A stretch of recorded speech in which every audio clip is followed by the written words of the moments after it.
ये तीनों साइड जो है वो प्रोपोर्शनली बड़ा होगा। Right hypotenuse by hypotenuse, then it will the answer will be, ये भी बोल दिया है कि पंडित बद्री प्रसाद हर हर बोले सोना चांदी तोले। Sine cos tan cosec sec cot. Pythagoras साहब ने एक थ्योरम बनाया था, थ्योरम का नाम है पाइथागोरस थ्योरम। हेलो एवरीवन, क्या हालचाल है आप सभी के? बहुत बहुत स्वागत है आप सभी को।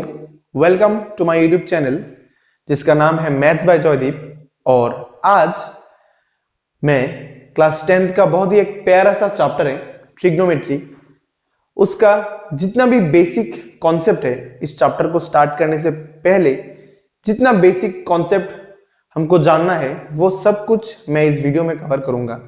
एंड इसके बाद मैं इस चैप्टर के जितने भी क्वेश्चन है वो सॉल्व करके दूंगा। लेकिन इस वीडियो में मैं सिर्फ इस चैप्टर के बेसिक कॉन्सेप्ट्स के बारे में कवर करूंगा। So with this let's start the chapter. So trigonometry is all about the relationship between the sides of a triangle and the angles of a triangle। जो इसके नाम से भी पता चलता है, देखो नाम में ही ट्राई जिसका मतलब है 3, गॉन जिसका मतलब है साइड्स, एंड मेट्री जिसका मतलब है मेजरमेंट्स। ठीक है, तो इसके नाम से ही पता चलता है कि ट्रिग्नोमेट्री में ट्राइंगल से रिलेटेड सब कुछ है। तो मैं एक ट्राइंगल लेता हूं, जिसके एंगल्स को मैं कुछ नाम देता हूं ए, बी एंड सी। तो इस तीनों एंगल को अगर मैं सम करूं, इस तीनों एंगल से मुझे एक ही चीज याद आता है कि इस तीनों एंगल को अगर मैं सम करूं तो क्या होगा 180 डिग्री, जो हमें पता है। अगर मैं कोई भी ट्राइंगल में दो एंगल को मैं फिक्स कर दूं मतलब कि ले लो इस ट्राइंगल को, इस एंगल को मैं 50 और इस एंगल को मैं 60 लेता हूं, इस एंगल को 50 और इस एंगल को मैं 60 लेता हूं। देन द थर्ड एंगल, क्योंकि तीनों एंगल के सम हमेशा 180 आना चाहिए, तो थर्ड एंगल को हमेशा 70 ही आना चाहिए, क्योंकि 70 अगर नहीं आएगा तो 180 नहीं होगा, एंगल सम प्रॉपर्टी नहीं फॉलो करेगा। दैट्स व्हाई अगर दो एंगल को हमेशा फिक्स कर दिया जाए then the third angle will always remain the same, ये एंगल चेंज नहीं होगा। अगर दो एंगल को मैं फिक्स कर दूं तो थर्ड एंगल कभी चेंज नहीं होगा। ठीक है, यही कॉन्सेप्ट मैं आगे बढ़ता हूं। आगे बढ़कर अगर इस ट्राइंगल में तीनों एंगल फिक्स है, कि तीनों angle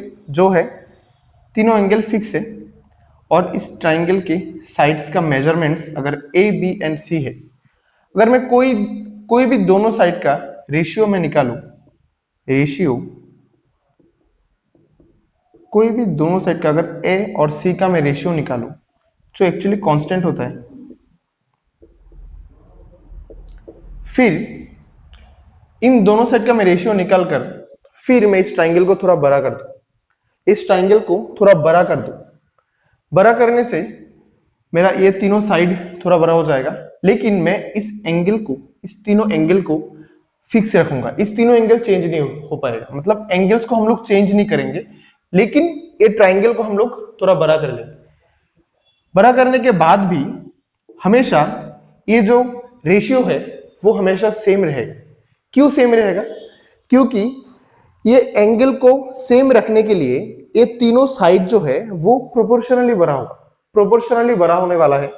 that is the reason ये रेशियो हमेशा सेम रहेगा। और यही कॉन्सेप्ट आगे ट्रिग्नोमेट्री में हम लोग काम लगाने वाले हैं। तो आगे बढ़ते हैं।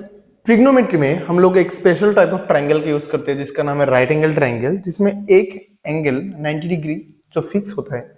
और राइट एंगल ट्राइंगल ही क्यों यूज करते हैं? क्योंकि कोई भी ट्राइंगल को अगर मैं चाहूं तो दो राइट एंगल ट्राइंगल में डिवाइड कर सकता हूं, ऐसे एक ऑल्टीट्यूड ड्रॉ करके। एक ऑब्ट्यूस एंगल ट्राइंगल भी लेके दिखाता हूं। अगर मैं एक ऑब्ट्यूस एंगल ट्राइंगल भी लूं तो इसको भी हम लोग ऐसे एक ऑल्टीट्यूड ड्रॉ करके दो राइट एंगल में डिवाइड कर सकते हैं, या फिर एक्सटेंड करके हम लोग दो राइट एक ही ट्रायंगल को राइट एंगल ट्रायंगल बना सकते हैं, तो इसलिए राइट एंगल ट्रायंगल का यूज होता है इधर।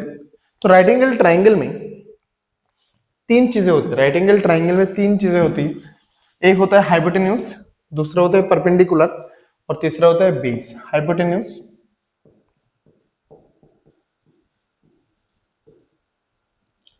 परपेंडिकुलर और तीसरा होता है बेस। तो हम लोग ये जानेंगे कौन सा साइड हाइपोटेन्यूज होता है, कौन सा साइड बेस होता है और कौन सा साइड परपेंडिकुलर होता है। दो साइड हम लोग अगर निकाल लेंगे तो बेस ऑटोमेटिकली फिक्स हो जाएगा। सो हाइपोटेन्यूज होता है जो साइड 90 डिग्री होता है, मतलब राइट एंगल की ऑपोजिट साइड हमेशा हाइपोटेन्यूज होता है। सिंपल, खत्म।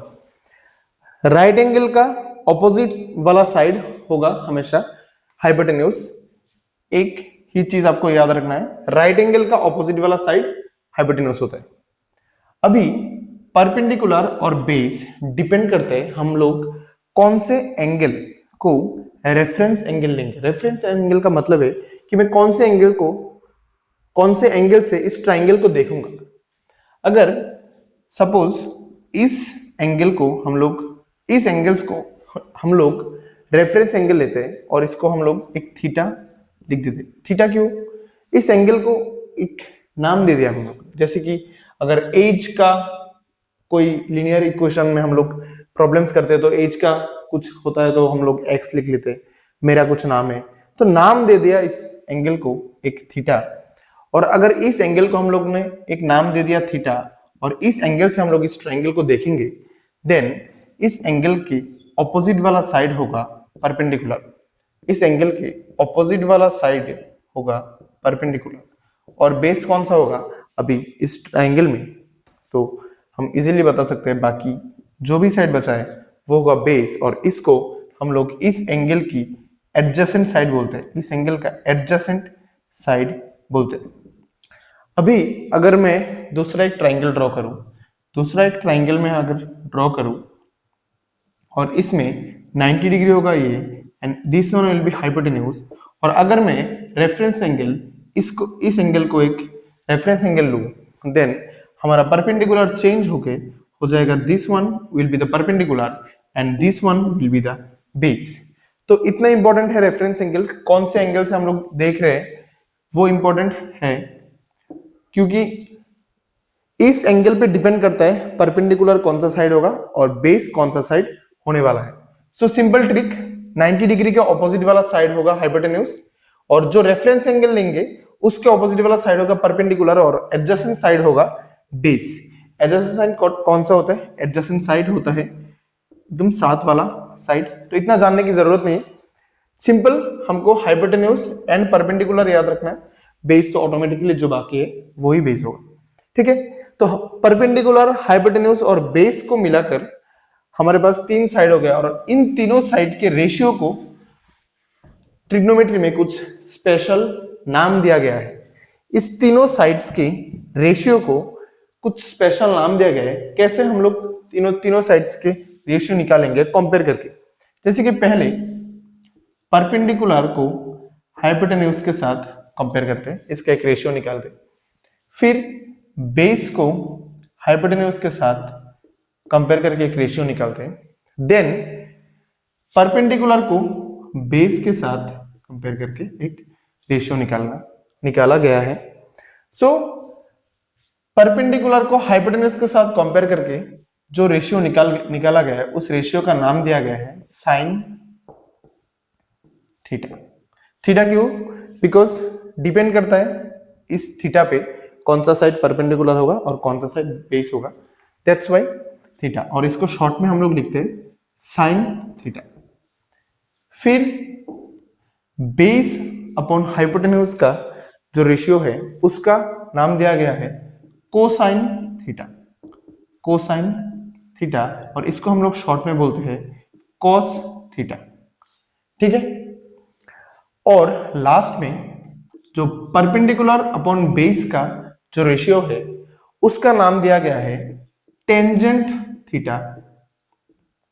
टेंजेंट थीटा, और इसको हम लोग शॉर्ट में बोलते हैं टेन थीटा। तो अभी रेशियो खत्म हो गया क्या? परपेंडिकुलर बाय हाइपोटेन्यूज हो गया, बेस बाय हाइपोटेन्यूज हो गया एंड परपेंडिकुलर बाय बेस हो गया। अभी रेशियो खत्म नहीं होगा, इसका रेसिप्रोकल भी तो हो सकता है, हाइपोटेन्यूज बाय परपेंडिकुलर, हाँ, हाइपोटेन्यूज बाय बेस ये भी तो हो सकता है, और बेस बाय परपेंडिकुलर ये भी तो हो सकता है। तो इन तीनों का नाम क्या देंगे हम लोग? इन तीनों का नाम होगा, अगर परपेंडिकुलर बाय हाइपोटेन्यूज हुआ साइन और इसका रेसिप्रोकल हो गया hypotenuse by perpendicular, then sine का भी रेसिप्रोकल होगा ये को सेकेंड, को सेकेंड थीटा। इसको हम लोग शॉर्ट में बोलते हैं कोसेक थीटा। ठीक है, मतलब परपेंडिकुलर बाय हाइपोटेन्यूज का रेसिप्रोकल है hypotenuse by perpendicular, so sine theta का रेसिप्रोकल भी है कोसेक थीटा, मतलब cosec theta equals to 1 by sine theta. ठीक है, सेम चीज बेस बाय हाइपोटेन्यूज का रेसिप्रोकल है hypotenuse by base, so cosine theta का रेसिप्रोकल भी होगा सेकेंड थीटा। इसको हम लोग शॉर्ट में बोलेंगे सेक थीटा, इसको हम लोग शॉर्ट में बोलेंगे सेक थीटा। और सेम चीज p बाई बी का रेसिप्रोकल है b बाई पी, मतलब बेस बाय परपेंडिकुलर, और इसको हम लोग बोलते हैं को टेंजेंट थीटा, और शॉर्ट में हम लोग बोलते हैं कॉट थीटा, जो कि टेंजेंट थीटा का और या फिर टेन थीटा का रेसिप्रोकल है। एकदम बेसिक सा चीज है। p by H sine theta, b by H cos theta, p by B tan theta, h by P cosec theta जो साइन थीटा का रेसिप्रोकल है, h by B sec theta जो कोस थीटा का reciprocal है, and b by P cot theta जो tan theta का reciprocal है, क्योंकि b बाई पी ही p बाई बी का रेसिप्रोकल है, h by B b by h का रेसिप्रोकल है, and h by P p by h का रेसिप्रोकल है, तो इससे ही रिलेटेड है। तो इस स्पेशल रेशियोज का कुछ नाम दिया गया है ट्रिग्नोमेट्री में, तो ये है वो 6 नाम। इसको हम लोग ऐसे याद रख सकते हैं, sine cos tan cosec sec cot, 2-3 बार आप एक साथ रिपीट करोगे तो ये याद हो जाएगा। और एक स्पेशल मुहावरा है याद रखने का, वो पंडित बद्री प्रसाद वाला, वो मैं दिखाता हूं आपको अभी।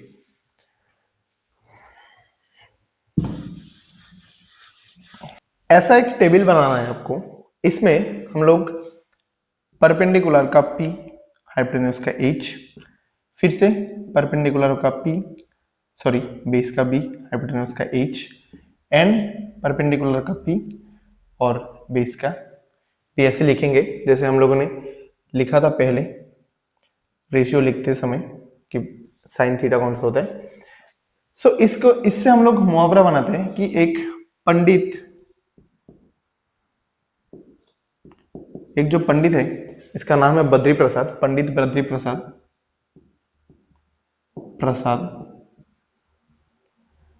जो हर समय हर हर बोले बोलता है, शिव का बहुत बड़ा भक्त है पंडित बद्री प्रसाद। और क्योंकि शिव का बहुत बड़ा भक्त है तो इसलिए हमेशा इसको, मतलब इनको सोना चांदी हमेशा मिलता रहता था, इसलिए वो इसलिए ये पंडित सोना चांदी तोलते रहते। ठीक है, तो मुहावरा है कि पंडित बद्री प्रसाद हर हर बोले सोना चांदी तोले। इतना ही मुहावरा है, इतना ही याद रखना है कि पंडित से P, बद्री से B एंड प्रसाद से अगेन P, H B, और सोना से हम लोग याद रखेंगे साइन, चांदी से हम लोग याद रखेंगे कॉस, एंड तोले से हम लोग याद रखेंगे टेन। और साइन थीटा का वैल्यू अगर हम लोग ऊपर से शुरू करेंगे, साइन थीटा का value P by H, cos theta का value B by H, and tan theta का वैल्यू P बाई बी। और नीचे से हम लोग अगर शुरू करते हैं, देन कॉस सेक थीटा का value h by P, sec theta का value h by B, hypotenuse by base, and cot theta का वैल्यू b बाई पी। तो ऊपर वाला sine theta, cos theta and tan theta का value अगर हमको याद हो जाएगा, then we will also remember the values of cos theta, sec theta and cot theta. ठीक है, यही एक मुहावरा है जिससे आप लोग याद रख सकते हैं। वैसे भी आप लोग मुहावरे के बिना भी याद रख सकते हैं। ऐसे थोड़ा फन फैक्ट के लिए मैंने ये भी बोल दिया है कि पंडित बद्री प्रसाद हर हर बोले, सोना चांदी तोले। ठीक है, अगर आपको थोड़ा और जानना है मैं बताता हूं कि sign theta, cos theta, tan theta, अगर कोई आपको पूछे कि डेफिनेशन क्या होता है साइन थीटा का, व्हाट इज साइन थीटा, तो sine theta is nothing but sine theta is nothing, it is the ratio of the sides of A right angle triangle. और कौन सा साइड, परपेंडिकुलर एंड हाइपोटेन्यूज। ठीक है, sine theta is the ratio of the sides of right angle triangle. और कौन सा side, perpendicular hypotenuse, मतलब sine theta is the ratio between the perpendicular and the hypotenuse of A right angle triangle. Cos theta भी same, cos theta भी ratio है base by hypotenuse का। मतलब cos theta, अगर आपको कोई पूछे कि कॉस थीटा क्या है, then cos theta is the ratio of the base and the hypotenuse of a right angle triangle. Similarly, tan theta is also the ratio between the perpendicular and base of a right angle triangle. तो इतना extra आपको बोल दिया मैंने कि define कैसे करेंगे sine theta, cos theta को। तो इससे हम लोग याद रख सकते हैं फॉर्मूला, और इससे हम लोग डिफाइन कर सकते हैं अगर डेफिनेशन, और अगर कोई पूछे टीचर वगैरह की साइन थीटा क्या है, कॉस थीटा क्या है। और अगर एक एग्जांपल लेता हूं मैं एक ट्रायंगल का, देखो सभी बच्चों, एक एग्जांपल लेता हूं। Let's this is a triangle, this is a right angle triangle. इसका नाम दे देता हूं मैं ए, बी एंड सी। एंगल्स को लिखता हूं मैं। अगर मैं साइन एंगल, इसका कुछ नाम नहीं देता हूं मैं, सिर्फ साइन सी लिख देता हूं। मतलब साइन, इस एंगल का नाम मैंने लिख दिया कि इस एंगल को रेफरेंस एंगल लेते हैं हम लोग।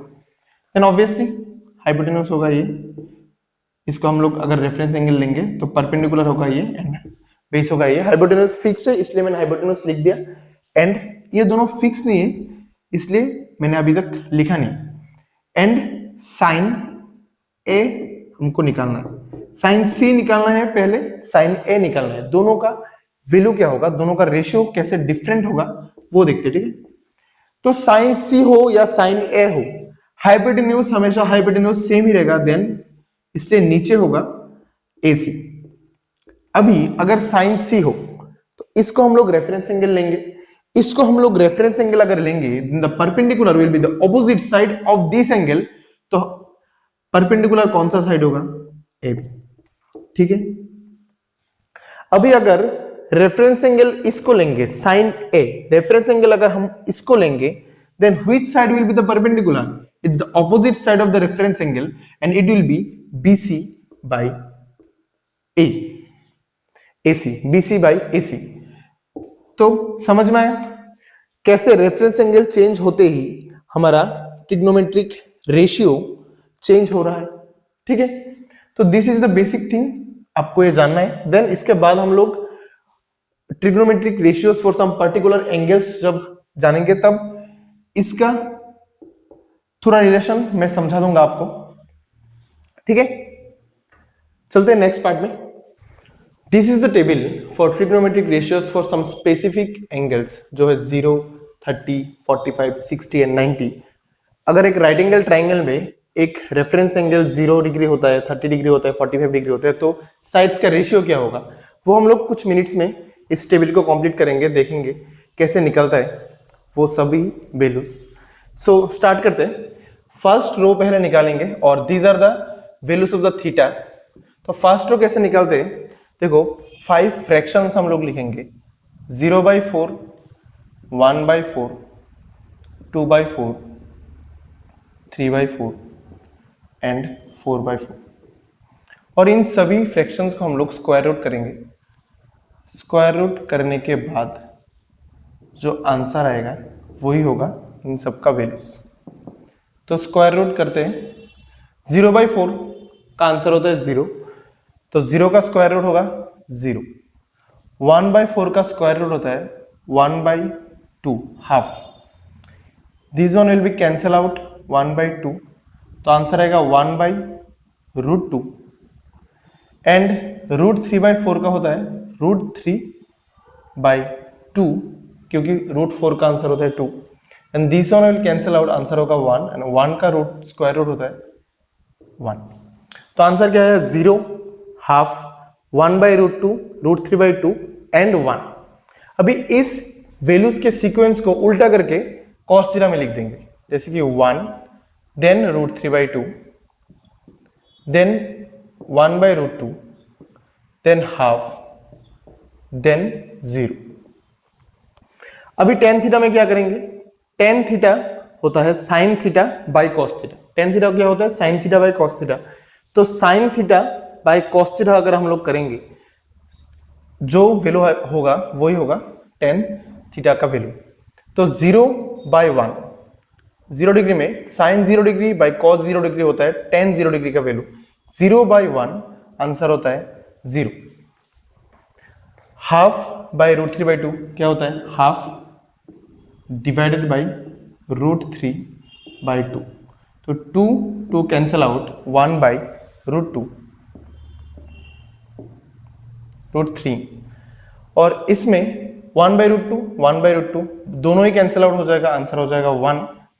√3/2 एंड 1/√2 देखते हैं, √3/2 एंड 1/2 कैंसिल आउट करेंगे तो आंसर आएगा √3/1, तो √3/1 इज √3 एंड 1/0 होता है नॉट डिफाइंड बिकॉज रेसिप्रोकल कभी भी इसका रेसिप्रोकल 1/0 तो डिनोमिनेटर कभी भी 0 नहीं होता फ्रैक्शन में, रैशनल नंबर में, that's why it's not defined. कभी भी इंफिनिटी ले लिखना है, ठीक है, it will B not defined, ठीक है। अभी कोसेक क्या होता है, कोसेक साइन का रेसिप्रोकल, तो 0 का रेसिप्रोकल होता है दिस वन, अगेन 1/0, 0 का रेसिप्रोकल 0 क्या होता है 0/1, इसका रेसिप्रोकल होता है 1/0, तो 1/0 होता है नॉट डिफाइंड। देन हाफ का रेसिप्रोकल होता है 2, 1/√2 का रेसिप्रोकल होगा √2, √3/2 का रेसिप्रोकल होगा 2/√3 एंड 1 का रेसिप्रोकल क्या होगा 1 का रेसिप्रोकल तो 1 ही होगा। अभी सेक थीटा होता है 1/cos थीटा, cos का रेसिप्रोकल, ये भी हम लोग लिख सकते हैं या फिर दिस सीक्वेंस को उल्टा करके लिख सकते हैं 1 2/√3 √2 2 नॉट डिफाइंड, ठीक है। And cot theta tan theta का रेसिप्रोकल, तो 0 का रेसिप्रोकल अगेन नॉट डिफाइंड,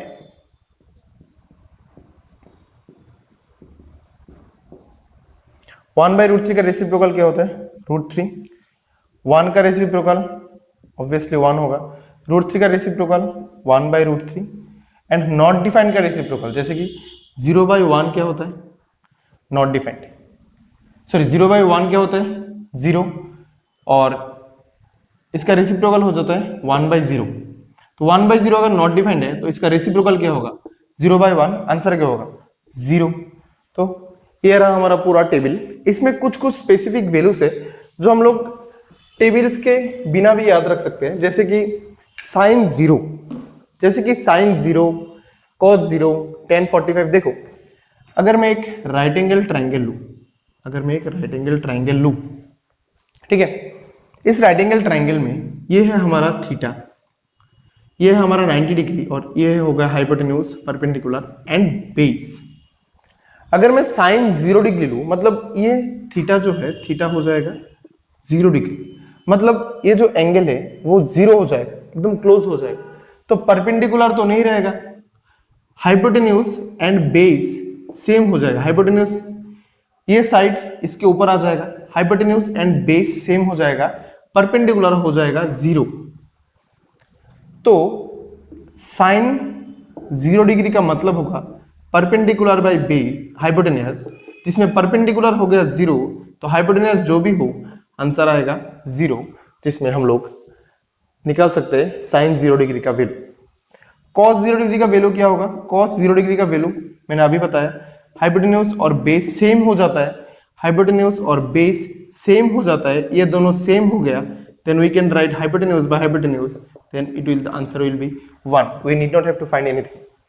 फिर लो tan 45, tan 45 का भी बहुत ही यूनिक है। देखो tan 45 अगर हम लोग निकालने जाए तो tan 45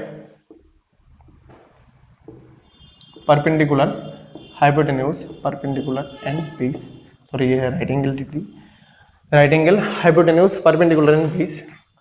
अभी tan 45 का मतलब क्या है? ये एंगल है 45 डिग्री, ये 90 डिग्री, ये एंगल है 45 डिग्री, तो ये एंगल क्या होगा?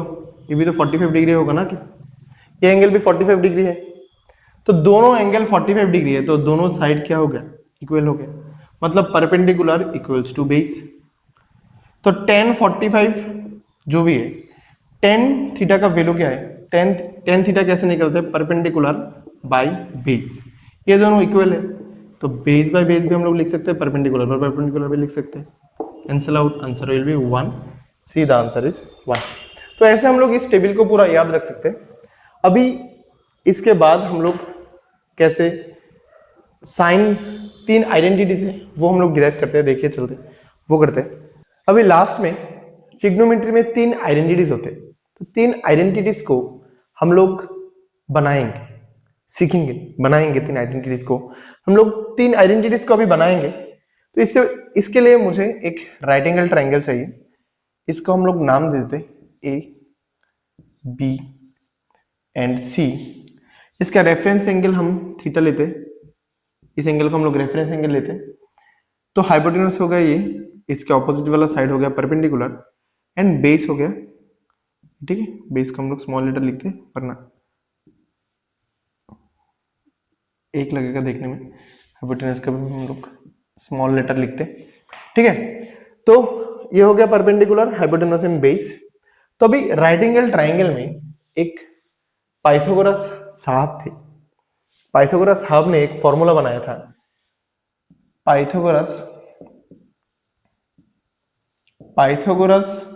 साहब ने एक थ्योरम बनाया था, थ्योरम का नाम है पाइथागोरस थ्योरम, जिसमें बोलते हैं कि परपेंडिकुलर स्क्वायर और बेस का स्क्वायर अगर हम सम करें तो हाइपोटेन्यूज के स्क्वायर के बराबर होगा, ठीक है।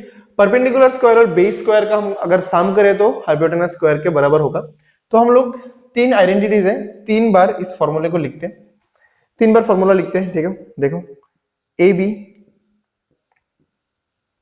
हो गया perpendicular square plus base square equals to hypotenuse square, ये हो गया फॉर्मूला। इस फॉर्मूले से इसको 3 बार लिखेंगे और 3 आइडेंटिटीज, ट्रिग्नोमेट्रिक आइडेंटिटीज हम लोग डिराइव करेंगे। तो पहला वाला लिख लें।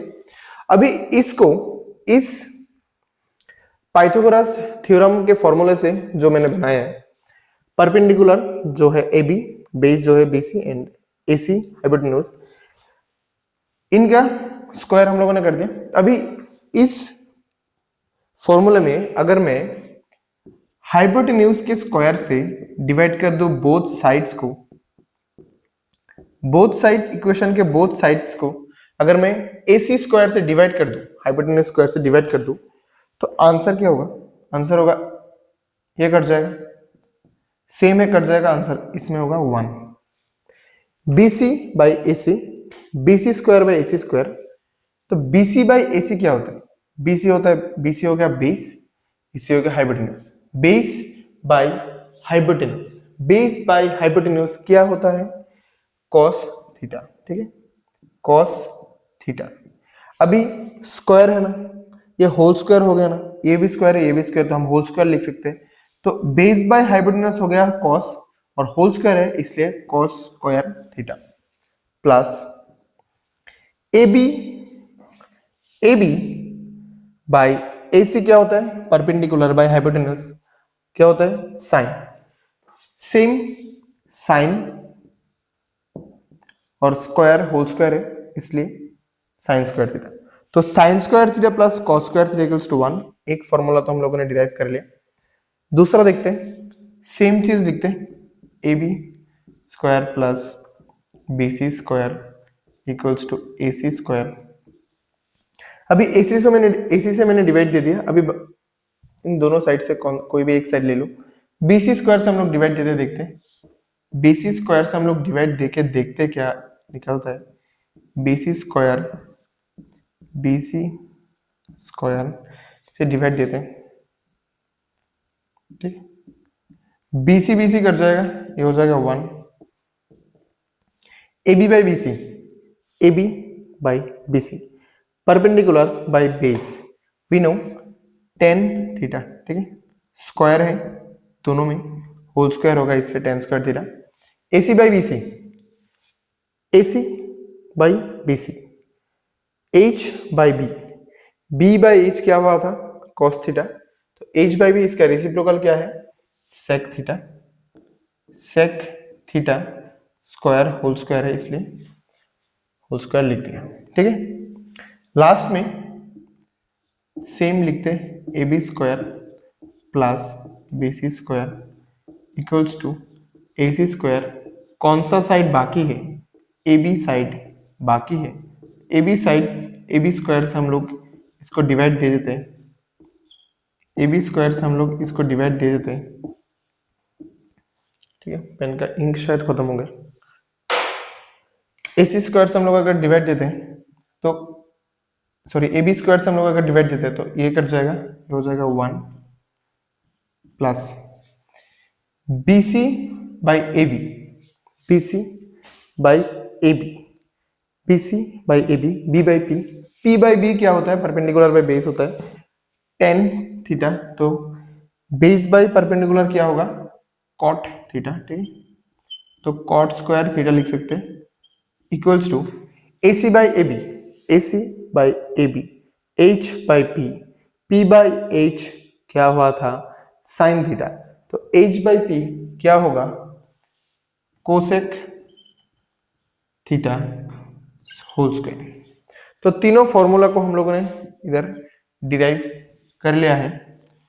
तो इतना ही है ट्रिग्नोमेट्री का बेसिक्स, हम लोगों ने जितना भी अभी तक पढ़ा है और आगे वाले स्लाइड्स में जितने भी हम लोगों ने सॉल्व किया है जाना है, इतना ही है ट्रिग्नोमेट्री का बेसिक।